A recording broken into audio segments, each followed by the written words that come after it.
Envoyez.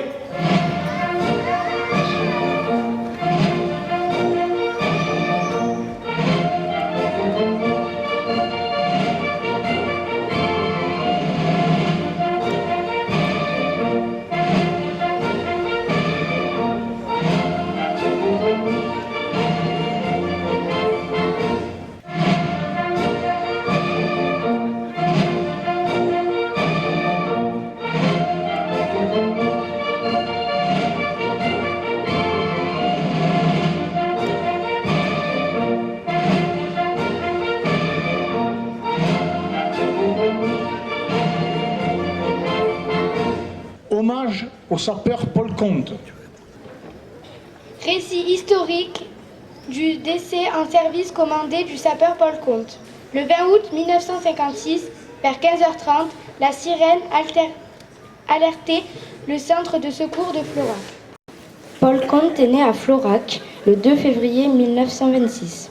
Il est décédé le 20 août 1956 à 20h à l'âge de 30 ans, en service commandé. Ce jour-là, il laisse une épouse et une fillette, Josiane, de 5 ans. Nous remettons le travail effectué en classe sur Paul Comte et sa famille, au lieutenant Pourchaud et à ses hommes.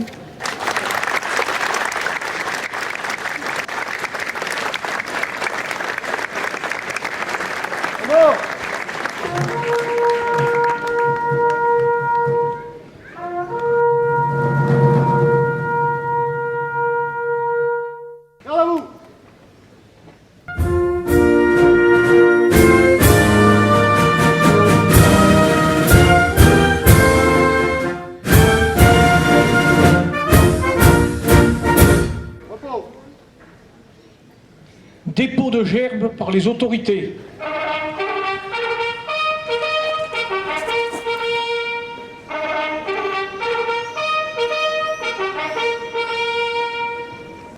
Discours. La parole est maintenant à Monsieur Christian Huguet, maire de Florac. Cette journée du 14 juillet, placée sous le signe de notre fête nationale, commémore la Révolution française.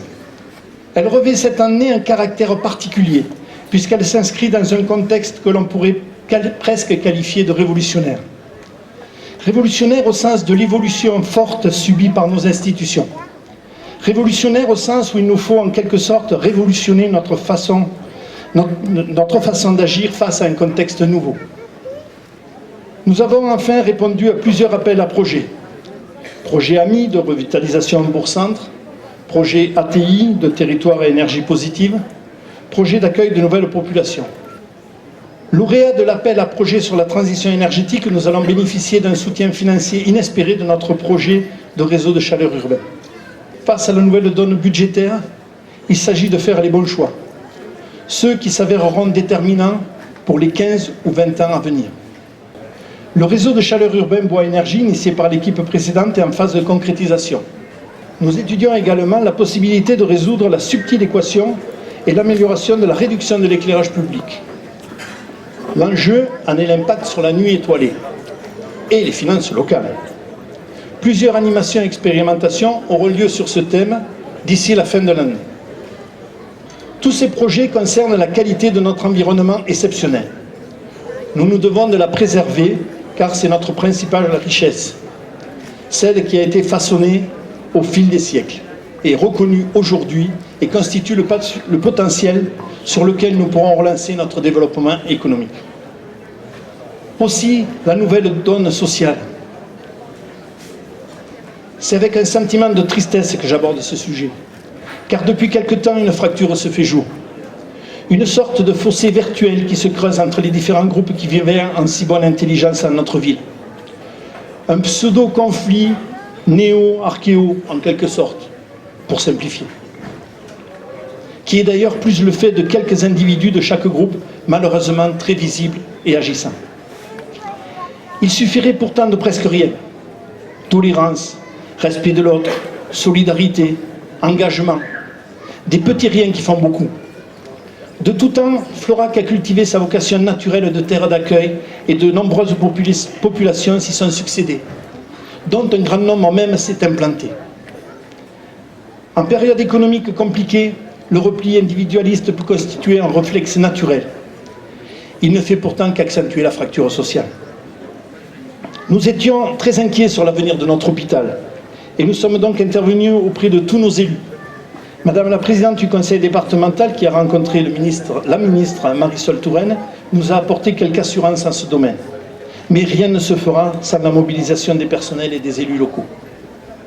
Autre niveau, plus local cette fois, au 1er janvier 2015, nous avons concrétisé la fusion de nos 2 communautés de communes en créant Florac-Sud-Lozère. Nous poursuivons la démarche en proposant une commune nouvelle, issue du rapprochement de Bédouès, Caucurès et Florac. La réflexion est en cours, tout se décidera à l'automne. D'autres modifications nous attendent. Le rapprochement avec d'autres communautés de communes qui souhaitent nous rejoindre. Peut-être d'autres communes. Sans oublier la collaboration avec Montpellier Méditerranée Métropole. Toutes ces transformations s'appuient sur la mutualisation des moyens.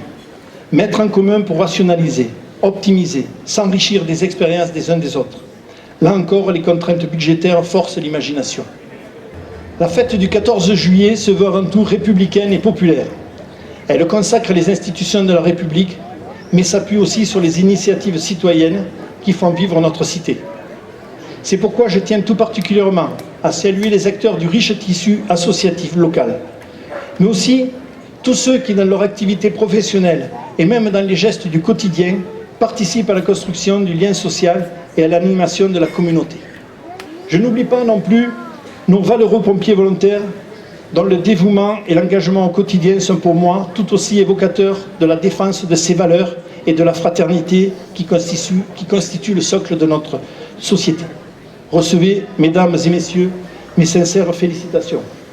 Je remercie enfin M. Franck Vinès, sous-préfet de Florac, pour la compétence des services dont il a la charge d'animer, mais aussi pour son engagement et son implication dans la vie de la cité. Je vous souhaite à toutes et à tous un bon 14 juillet, ainsi qu'un bel été rythmé par les animations locales. Vive la République, vive la France. Je vous remercie.